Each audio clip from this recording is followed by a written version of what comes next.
Operation Pershing on the Bang Son Plain in South Vietnam. A major offensive drive by U.S. 1st Cavalry soldiers determined to seek, find, and rout a huge Vietcong force from the area.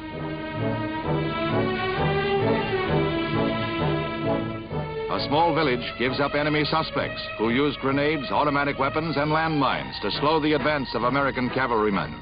Unfortunately, peasant villagers were caught between the retreating guerrillas and the oncoming U.S. forces.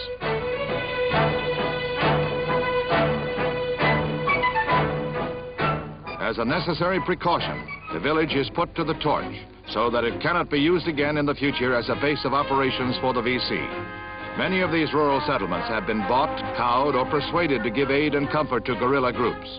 Residents here will be relocated in a new area.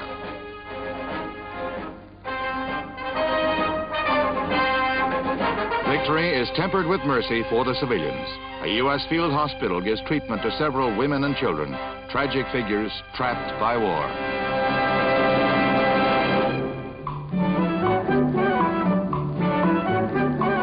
A mighty warrior comes home from Vietnam after 109 days of war. The U.S. attack carrier Coral Sea carries a happy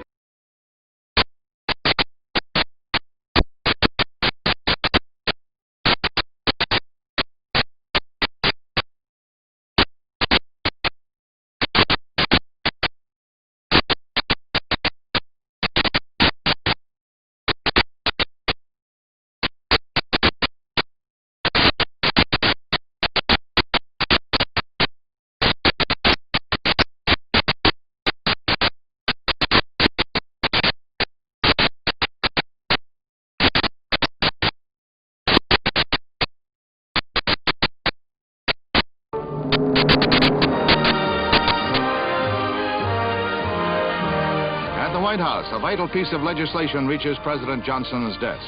It's the 25th Constitutional Amendment, providing for the replacement of any disabled president or the filling of any vice presidential vacancy.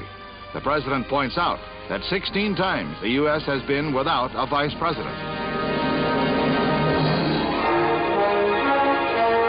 The yacht Phoenix, a self-ordained mercy ship manned by a crew of 7 determined American pacifists. Its mission, to bring medical supplies to the North Vietnamese port of Hai Phong, despite Red Cross warnings and without State Department clearance. Sailing from Japan, the Quaker-sponsored group may be intercepted at sea by the 7th Fleet ships, preventing them from reaching heavily bombed Tonkin Gulf.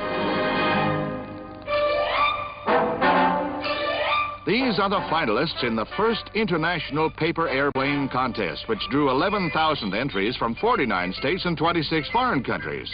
The competition is comprised of 4 divisions: duration aloft, distance flown, aerobatics, and origami, the Japanese art of paper folding.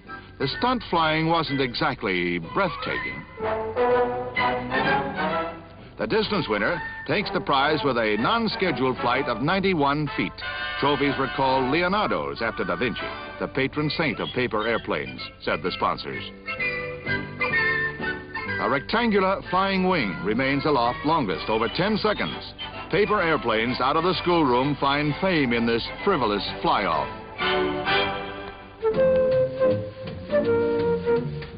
The house of Christian Dior prepares to show its summer line of millinery. Inspiration is drawn from the mystery and allure of Africa.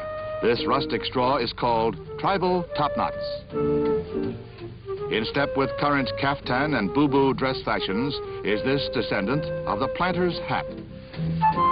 A ruched hat called rain turban will make you the most chic lady on safari in the wilds of the city. African queen. One of a set of 8 uses the pinks and golds of a sunrise on the dark continent to form a halo of light around the wearer. Piquant, yet primitive. Another African queen. Fabrics range from straws to silks, with stitchings based on African designs. Tropical chapeau for jungle or patio male hunting.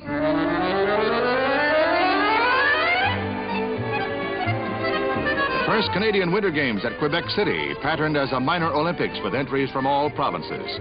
Pair dance winners Maureen Peever and Wayne Palmer of Ontario.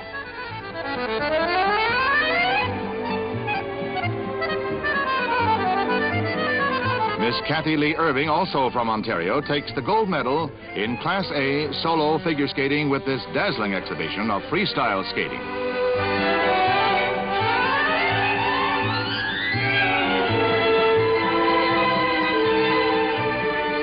The province of Quebec comes up with a winner in Toller Cranston, gold medalist in the men's division. But Ontario is the overall winner with British Columbia second and Alberta third.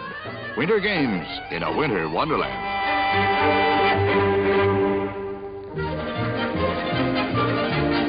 The third international winter motocross race gets off to a roaring start at Vietcong, Czechoslovakia.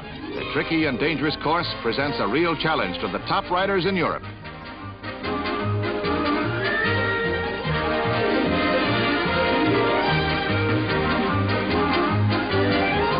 Elimination heats weeded out the field, and only the best cyclists have made the finals. It's high-speed punishment for both man and machine. Snow, mud, and some axle-busting bumps combine to make it rugged going for these cycle jockeys.